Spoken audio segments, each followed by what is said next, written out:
بسم الله الرحمن الرحيم.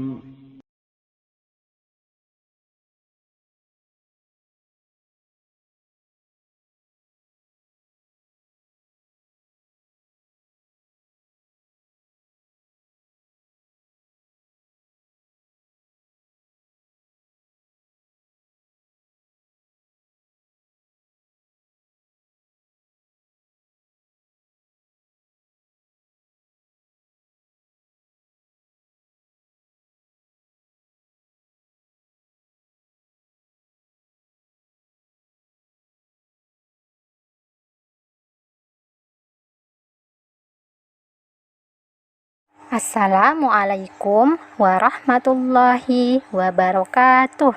Alhamdulillahi wassalatu wassalamu ala rasulillah wa ala alihi wa sahbihi ajmain, amma ba'du. Selamat pagi anak-anak, bagaimana kabar kalian hari ini? Semoga semuanya dalam keadaan sehat walafiat dan selalu dalam lindungan Allah Subhanahu wa Ta'ala. Amin. Alhamdulillah, kita bertemu kembali pada pembelajaran tematik. Sebelum belajar, marilah kita berdoa terlebih dahulu. Allahumma inni as'aluka ilman nafi'an wa rizqan thayyiban wa amalan mutaqabbala. Alhamdulillah anak-anak, kita telah menyelesaikan tema 6 tentang merawat hewan dan tumbuhan. Jangan lupa untuk mengulang-ulang pembelajaran sebelumnya ya. Insya Allah hari ini kita akan belajar tema baru, yaitu tema 7 tentang kebersamaan. Pada subtema 1, kebersamaan di rumah, pembelajaran 1 dan 2. Dengan materi yang pertama, kebersamaan dalam keberagaman, mengenal pecahan sederhana, melakukan aktivitas di air, dan karakteristik individu. Nah, anak-anak, perhatikanlah buku kalian halaman 3. Kita harus selalu menjaga kebersamaan. Kebersamaan akan menciptakan persatuan. Sehabis membersihkan rumah, Arman dan Sinta duduk di teras. Mereka duduk di kursi yang ada. Kakeknya menemani keduanya. Sambil menikmati minuman dan makanan kecil, kakek bercerita.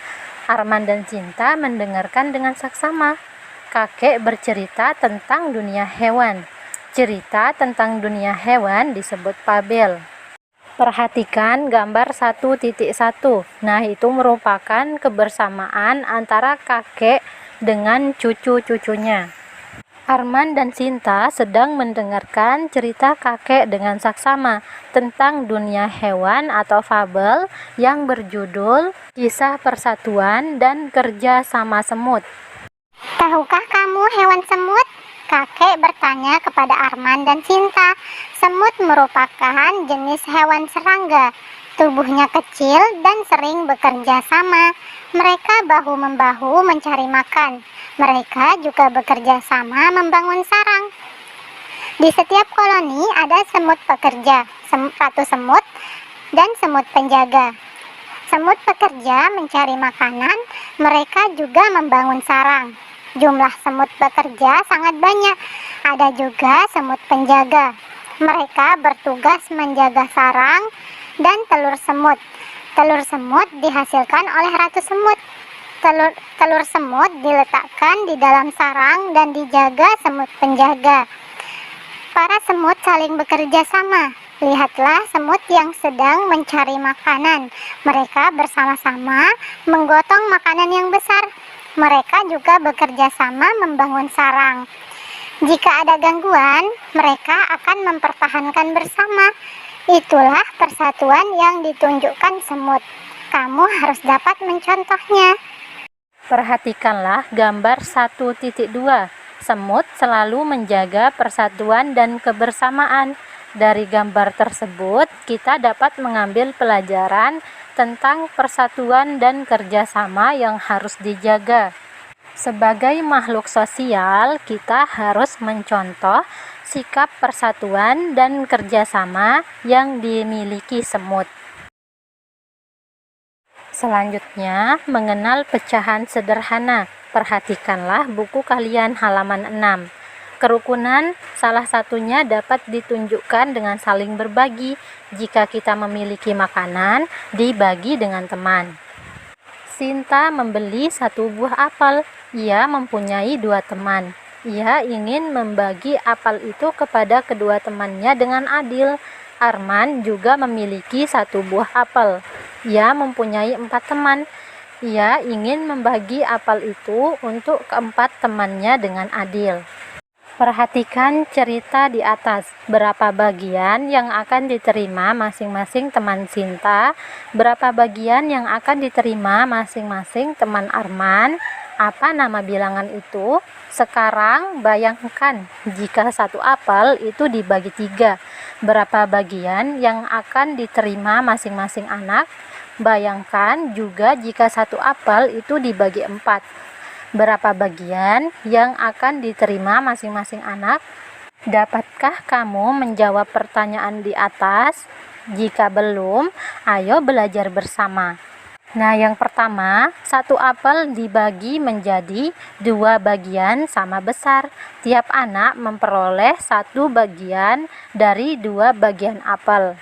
Setiap bagian apel besarnya setengah dari apel semula. Setengah lambangnya 1/2.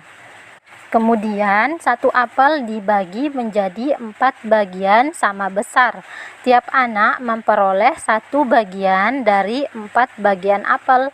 Setiap bagian apel besarnya 1/4 dari apel semula. 1/4 lambangnya 1/4. Kemudian 1 apel dibagi menjadi 3 bagian sama besar. Tiap anak memperoleh 1 bagian dari 3 bagian apel. Setiap bagian apel besarnya 1/3 dari apel semula. 1/3 lambangnya 1/3.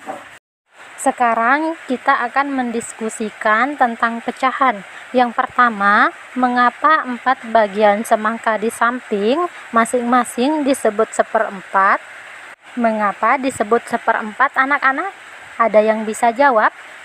Ya, karena semangka tersebut dibagi 4 bagian sama besar, sehingga disebut 1/4 atau 1/4.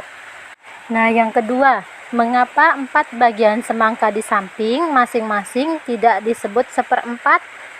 Semangka tersebut juga dibagi menjadi 4 bagian, tetapi tidak sama besar atau tidak sama rata, sehingga tidak disebut 1/4. Selanjutnya, kita akan memecahkan masalah sehari-hari yang melibatkan nilai pecahan.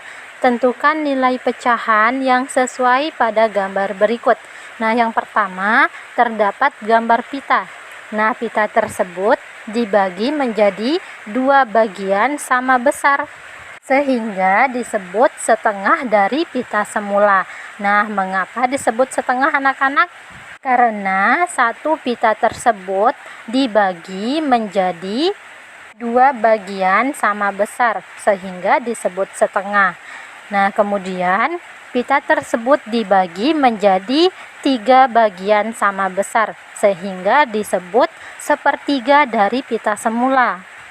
Selanjutnya, yang kedua, nah di sini terdapat sebuah kue yang dibagi menjadi 3 bagian sama besar, sehingga disebut 1/3 dari kue semula. Kemudian, sebuah kue tersebut dibagi menjadi 4 bagian sama besar, sehingga disebut 1/4 dari kue semula. Nah, anak-anak, seperti itulah cara memecahkan masalah sehari-hari yang melibatkan nilai pecahan. Selanjutnya, di pembelajaran 2, kita akan mengamati cara melakukan aktivitas di dalam air.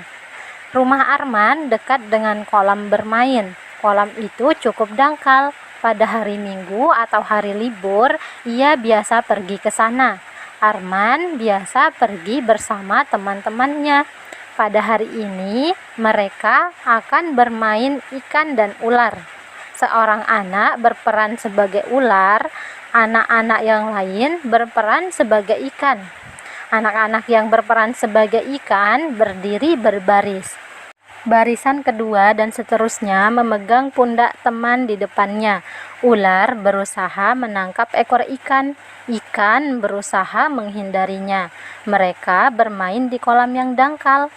Nah, anak-anak, perhatikanlah gambar 1.8. Nah, itu merupakan salah satu permainan atau aktivitas yang dapat dilakukan di air. Contohnya, permainan ikan dan ular. Selanjutnya, kita akan mempelajari tentang karakteristik individu halaman 19. Wati adalah teman sekelas Sinta. Ia memiliki rambut yang panjang, kulitnya bersih dan putih. Wati anak yang pandai. Ia gemar membaca. Ia sering masuk 3 besar di kelasnya. Sinta dan Wati suka bermain congklak bersama. Salosa adalah teman sekelas Arman. Ia berasal dari Papua. Salosa memiliki tubuh agak kecil. Ia juga berkacamata. Salosa gemar membaca. Ia sering menjadi juara kelas. Arman dan Salosa biasa bermain kelereng bersama. Nah, anak-anak, di lingkungan tempat tinggal tentu terdapat keragaman karakteristik. Di antaranya keragaman warna kulit, suku atau ras, keyakinan, kemampuan, dan lain sebagainya. Nah, dari keragaman-keragaman tersebut kita harus saling menghormati atau menghargai. Sekian materi tematik untuk hari ini. Mohon maaf atas segala kekurangan dalam menyampaikan materi. Marilah kita tutup pembelajaran dengan membaca doa kafaratul majelis. Subhanakallahumma wa bihamdika asyhadu an la ilaha illa anta astaghfiruka wa atubu ilaik. Wassalamualaikum warahmatullahi wabarakatuh. Jazakumullahu khairan. Barakallahu fikum.